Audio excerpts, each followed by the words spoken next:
Good morning to you, everyone, from a very wet London. Dan and I are back together again. Good morning to you, Dan. Good morning, Agnes. You all right? Yeah, good Yeah. to see you. And you? Yes. It's We been a said, few weeks. what's up? It's been a few weeks. It's So been a few weeks, yes, and we yeah, it's are good. reunited to read some more interesting stuff. And you have Yeah. brought something to the table that's a bit different today from Stuart Wilde. So we're going to Yeah. talk about that. What book have you got for us today? So today I've got The Secrets of Life by Stuart Wilde. Lovely. Stuart Wilde's a bit of he's a bit of a lecturer, an urban mystic kind of guy, a modern visionary, it says here. He was a bit of a spiritual kind of teacher, guru type person. But he's got some really interesting ideas. He's quite into a lot of the stuff that we're into, about sort of law of attraction, power of imagination, power of the mind, mind metaphysics, that kind of thing. And he wrote this book called The Secrets of Life, which is just literally a set of little nuggets of with wisdom, if you like. So I can really recommend this book to anybody because it's just so interesting and it covers all kinds of stuff in life. It's not just about Neville, not just about law of attraction, but it's about all kinds of things. And there's lots of universal laws in there, I think, which he sort of Beautiful. touches on, which are quite relatable to what we discuss and what everybody, well, we know what sort of the Buddhists and the Hindus and all the different religions discuss as well. He's got Lovely. a very good take on life, and he's quite grounding. So I often come to this book sometimes when I'm feeling a bit down, and Yep. I'll just sit there and literally open it, and the amount of times that it opens up on exactly what I need to hear or what I need, the advice I need to hear at that particular point. And it's just a really uplifting book, and it makes you feel much better about things. Good. So I just picked up a few quotes from it. I just thought we could just have a little just chat about it, really. Sure. It's all very sort of a bit ad lib today, which I think sometimes is the best way because I think you can Yep. make these things a bit too rigid, can't you? If you Sure. start taking notes and bullet points, it's like being in a meeting. Exactly. Yeah. So the first one is wisdom number 53, and it says on surrender. I'll just read this for us. As it's put here, I used to shake my fist at the injustice of the world, and I'd rail against tyranny. It made me sad and weak, and it robbed me of my energy. In the end, I saw that the key to everything is to surrender. I can fix myself, but not much else. Surrender offers us the hope of victory in the end, but we have to wait. So I think that, to me, that quote's saying that, we spend a lot of energy fighting things and forcing things in life, and sometimes you just have to step back and do what is in your power. Yep. As they say, control the controllables in life. Obviously, by doing imaginal work and doing all that kind of thing. But then you Yeah. have to stand back and say, I'm going to let the rest sort of happen in its Yeah. own time and not try and force things. Because I know sometimes we talk about, especially when we're trying to manifest people or situations, we will try and sort of push against or push things to work the way we want them to work. And I think that's a real flaw sometimes in the human, Mm. that we want to force things to work in our time, Yep. on our agenda. But as Stuart's saying, life has its own agenda, and Yeah. that's kind of reassuring in a way that we've got this. We're mapping this path forwards, but we don't have the time limit on that path. We just have to go along with it and stay centered and stay in the present. I think because it's very Yeah. easy to be very anxious about when things are going to happen and when's this manifestation going to come, and Yeah. and thinking about that rather than just enjoying the present moment where all the power is really. I agree. It's funny you've brought this up today because it's a real theme at the moment. Just Yeah, in conversation with people while I'm working, or in the Q&A, or with my law of attraction friend, that the quicker you can surrender and let go, the better you feel. And that it's really understanding that we ultimately don't have control of out there. We influence, we can visualize, we can imagine, do all those things. Yeah, But which is really ultimately, important. But, yeah, what's that? but that, yeah, as you say, that's really important. But we can't control it. We can just influence it, can't we? Yeah, you can't Yeah, control the outside world. You control, and I wouldn't even use the word control. You correct, align, relax, yeah, release. The more you do that, the more the outside world will rearrange itself much more to your liking, because you haven't got that push, force, control, try and make it happen. yeah, And I think so much of what we want on the outside is so that we feel better on the inside. Like, I want that yeah. person, or I want that job, or I want more money, or I want. And it's, you're Absolutely. constantly seeking and using imagination and all those things to make your own self feel better on the inside. But at the end of the day, and I think Esther probably says this the best, that if you can go around it and go, I can be happy first, I can be relaxed first, I can be satisfied first. I don't need the outside world to meet my needs for me to be happy right now. And I think it's you get yourself out of that cycle of suffering, because if you keep Yeah, constantly, I need this, I want this, I need this, I want this.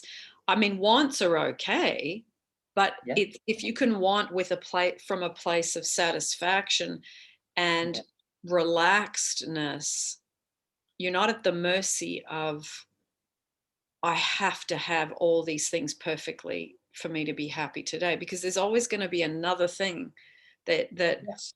is That's to right. your dissatisfaction, and you You're always suffer trying to, you're always trying constantly. to fill the void, aren't you? Constantly trying to fill the void. Yeah.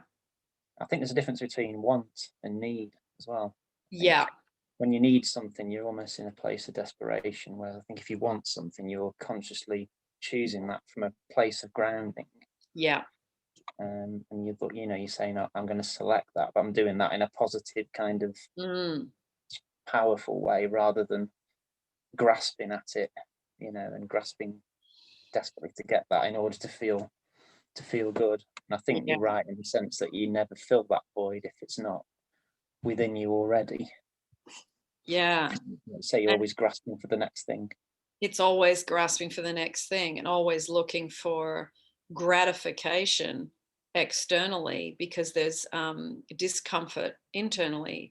Whereas if you spend time way more on, let me let go of my dissatisfaction, let me let go of my negative emotion, let me let go through saying, I surrender, I let go, I allow, that exercise, you breathe in, I surrender, I let go, I allow, and you breathe out. You pull back away from things more rather than trying to push and accelerate. Yeah, Honestly, I find since I've been doing that, and it was something I was not good at, my life has smoothed out. There are no dramas. There are yeah, no, um, big upheavals like there used to be, or big things that would be really emotionally disturbing. It happens so infrequently, these things to me now, that, um, and also it's not getting things perfect on the outside to feel peace. It's like, I find lately, Dan, I've been doing this thing where I put on a really nice piece of music and I just practice I am peace, and I just repeat that one thing for an hour. yeah, And it's like, yeah. you Words are don't, powerful. Yeah, it aren't they? is. And it's Um, it changes your whole day. It changes any anxiety, any fear, any thing that someone said that disturbed you, or you didn't get paid, or you didn't get, you can't do this because of the restrictions of the lockdown or whatever. Yeah. You just go, right, I'm not going to push against it. I'm going to lean away from it, and I'm going to find the peace irregardless of that, because it's not that out there that's causing me the disturbance. It's my interpretation of it that's disturbing me.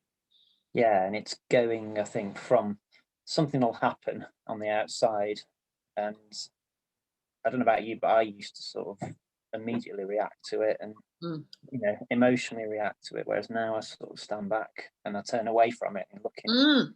look in myself first and study what, and meditate on it rather than react to it straight away. And I think Yeah. that's important because you almost get your center back, you center yourself before you respond or you decide your next step, if you like.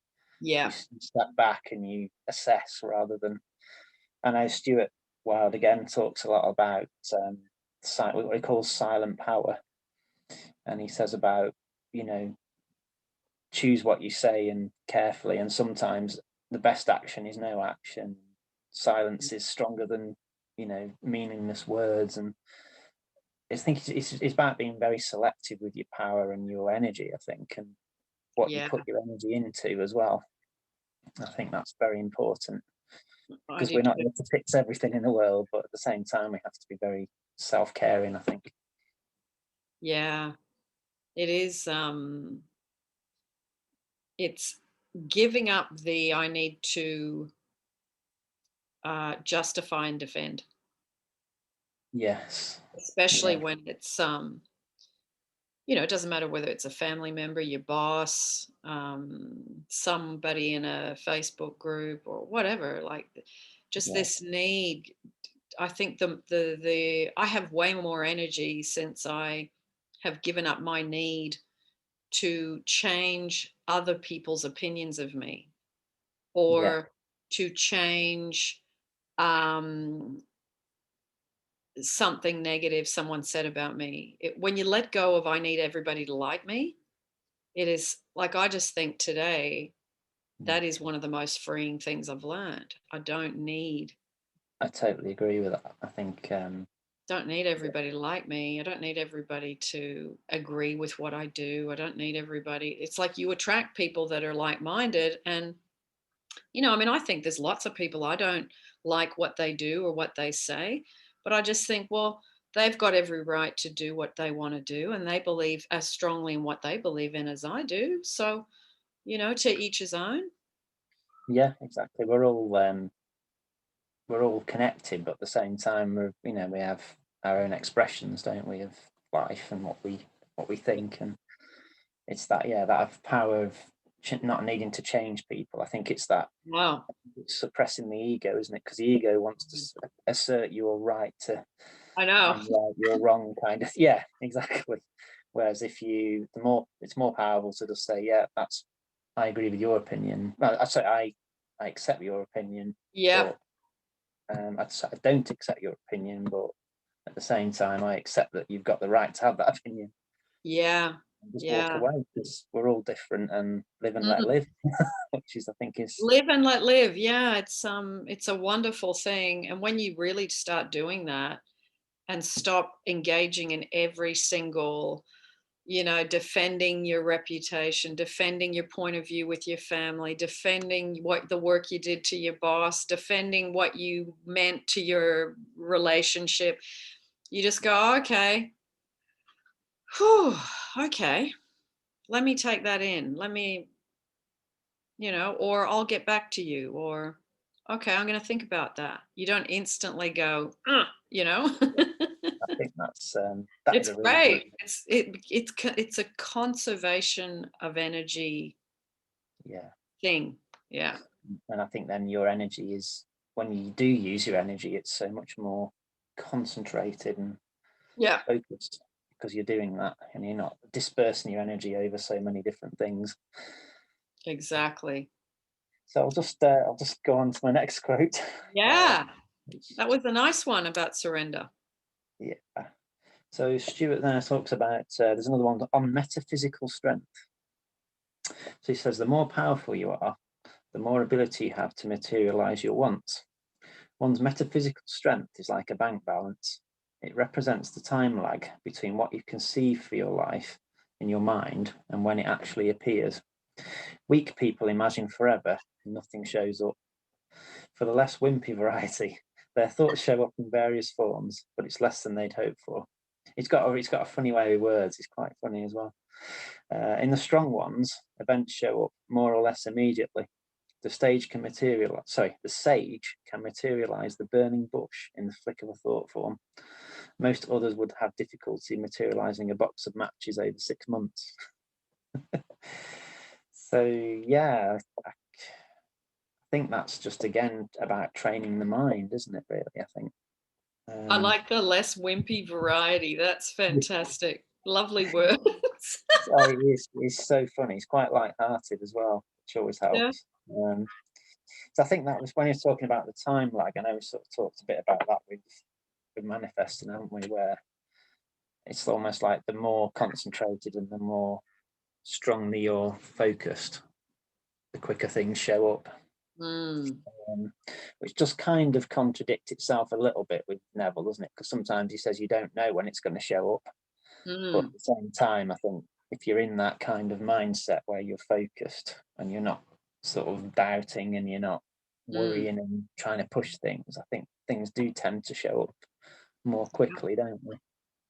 They really do. It's almost like it's 90% internal and 10% external. You know, the 10% is it showing up, but the 90% is Yeah, you letting go of the problem focusing habit. yeah. I had sort of recently read something about this, and it would be interesting to know what you think. Some people on this sort of in this area of thought, if you like, talk about the need for action as well Yeah. as doing the imaginal work. And there's two sort of extreme camps. There's one that says that it's all about imagination. You don't have to do any kind of external stuff. Yeah. And there's other people who think, oh, you've got to do all the external stuff and make it happen. And I'm probably more towards imagination, but with a bit of action as well. Because I think sometimes you do have to take some kind of action. You can't just stand back and think, I'm not going to do anything because it'll all happen anyway. I think if sometimes situations will present themselves, which in Yeah. your mind you can sort of think, well, that seems to be a kind of a sign that I need to go and ring that person, or I need to go into go and see that person, or do this, or write this letter, or I Yeah. think sometimes you do get that kind of spur or that kind of Mm, message in your mind. I think just to do that, but I yeah. think for me anyway. It's a combination of both. I think. Yeah, I would agree. Most of it internal, but then, Yeah, like if you want to be an architect, you can't just visualize on your couch being an architect. You actually have to go to university and apply and then get accepted and then go and learn the systems that give you the qualification of being an architect. So I don't think no action is that wouldn't be my preference. I think definitely about, I would say probably 80-20. 80% internal work, but still 20% where you get online and you fill in the form for that university, or yeah, Florence used to call them leads and hunches. Florence that's it. Squelch in. Yeah, She said, don't do anything until you have a strong lead or hunch. And that was how she talked about action. And it was so interestingly worded, because you do sometimes get an impulse to, let me just walk into that shop, and then you meet somebody yeah. Then it that you're starts to go. supposed to talk to about something, or you find out that person's brother has a job and you haven't had a job for a while, and that's the job you'd really like. So you do, if you follow the impulses, sometimes I think it can lead you into the most um, amazing places where those synchronicities can happen. Yeah, talking of synchronicities, I remember I was applying for a new job a while ago, and I was walking through town and just thinking to myself, I sort of wasn't sure where it was going, and whether it was going to happen and all that kind of thing. And then I was walking along, and I just said, like, you know, I really need to know about this. It's, you know, I'm waiting, I need to know kind of thing. And this sign just came, I just saw this sign like for a theatre saying coming soon. And I just thought that's really uncanny how that just happened. You know, it does Yeah. happen sometimes, I think. I think your mind does. Yeah, it's like the inside self has a strong projection of, oh, I'd really love something that tells me I'm going the right way. That goes out, and then you get the evidence of that, and you see that type of thing. Yeah, And it's very helpful. And it does give you this moment of, wow, that was really heard, you know? yeah. It does seem to happen when I know people can say you're looking for it and you see what you want to see, but Mm. I don't know. I think it's too coincidental sometimes. I think it is. There is signs there, definitely. That's my Yeah. opinion, anyway. Yeah. Definitely. Um, Yeah. Thank you, so Stuart. Stuart Wilde. Thank you. he's good. He's good. Mm. Um, if you ever get to see him, if you ever get to like watch his videos, he's got such a calming, slow Yeah. way of talking. I might It put just, some links down below for people that want to check him out. yeah. Um, so the next one was on negative yearning. I know we sort of talked a little bit about this already, but he's put don't yearn for things that you don't have. The emotion of yearning creates a powerful negative affirmation that pushes the things you desire away from you. Why is that? And he's put because through negative yearning, you devalue the power of the present, that which is real right now. Then your ability to materialize your dreams is lessened because your current energy is lowered by your negativity. If you want to push, he's put don't pine. Say to yourself, I want that car. I know I can have it, for in my heart I feel that it's already a part of my life, as per Neville and Florence, etc. Yeah. Yeah. Meanwhile, I'm driving this old banger because it feels like a Porsche to me. Say So that last bit again. he's put, meanwhile, I'm driving this old banger because it feels like Oh, a Porsche to me. It's got such a way with words, this guy. It reminds oh, me a bit. that's funny. It reminds me a bit of there's a bit in The Secret where somebody's trying to manifest a car and he's sat in a sofa pretending he's driving it, and that's Yep. similar kind of. That's what it reminded Yeah. me of. I think that's true about negative yearning. I think it does take the power away, doesn't it? And like we are saying before about pushing and sort of needing something desperately, it detracts from the energy you're putting into the manifestation process. For sure. I mean, I know that that really worked for me to manifest, the last two cars, that whole living in the end of, for me, I was drawing the luxury car symbols. I hadn't even got it down to one car. I had three I wanted and I couldn't make a decision. So I would just, Yeah, while I was in traffic, I'd draw these symbols on on the old car that I didn't want anymore. And it yeah, did, it did work. It did. And I had a thing that I wanted it to be fully paid, no debt. Didn't want, yeah, like, that wasn't a manifestation for me. If I'm buying something and I've got debt, well, then I haven't really manifested it. yeah, yeah, So it was a good exercise to really get into, okay, if imagination creates reality and I can live really in having this and I can have it, it will be fully paid. yeah. I think it's a bit like with Abdullah when he's talking to Neville and he says, "You go first class." It's a similar kind of thing, isn't it? Because he said, "Oh, Yeah. I've got this ticket and it's third class. My manifestation's here. It's happened."